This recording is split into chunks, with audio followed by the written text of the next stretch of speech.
नमस्ते दोस्तों, फिर एक बार बीच में नोज़ोटो पे टॉपिक आया था नारीवाद। क्या आप नारीवाद के विषय में क्या सोचते हैं? तो कुछ चंद अल्फाजों में बहुत बड़ी बात कहने जा रही हूँ कि नारीवाद जो है यह नारी के अस्तित्व को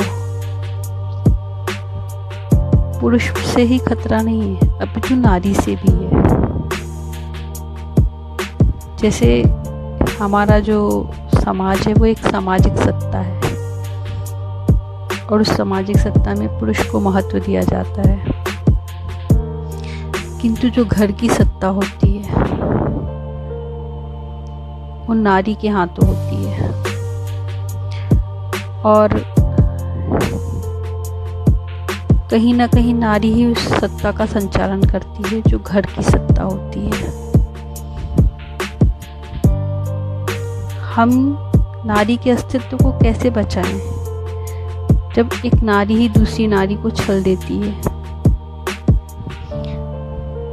मुद्दा बहुत गंभीर है पर सोचने वाली बात है।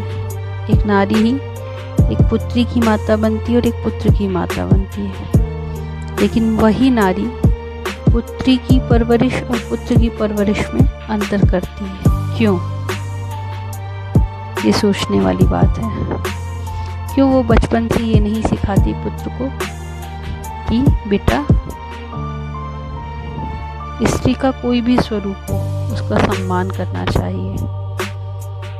क्यों बेटी के प्रति उसका व्यवहार अलग और पुत्र के प्रति अलग होता है? ये बात विचारणीय है। पहले नारी को अपने अस्तित्व को संभालने के लिए, अपने अस्तित्व को सर्वोपरि बनाने के लिए खुद में बदलाव लाना होगा।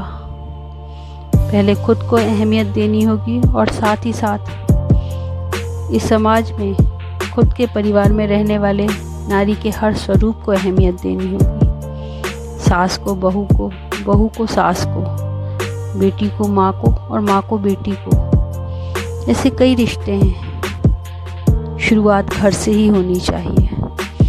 परवरिश और संस्कार पुत्र हो या पुत्री बराबर देने चाहिए। परिस्थितियाँ सम हो या विषम, अधिकारों का हनन नहीं होना चाहिए, न पुत्र का न पुत्री का। और नारी के अस्तित्व को बढ़ाने के लिए, समाज में सम्मान का पर्याय दिलाने के लिए हमें हर नारी को अपने घर से ही शुरुआत करनी चाहिए। पुत्र को या पुत्री को एक ऐसी परवरिश देनी चाहिए कि न पुत्र का न पुत्री के अधिकारों का हनन हो, कहीं भी किसी भी तरह से। वे समान वर्चस्व के साथ इस समाज के परिसर में स्वतंत्र भाव से जिएं, निष्पक्ष भाव से जिएं, उज्जवल भविष्य के साथ जिएं। तो हर नारी को पहले स्वतः विचार करना होगा कि उसे नारी का अस्तित्व प्रिय है या स्वयं की सत्ता। धन्यवाद।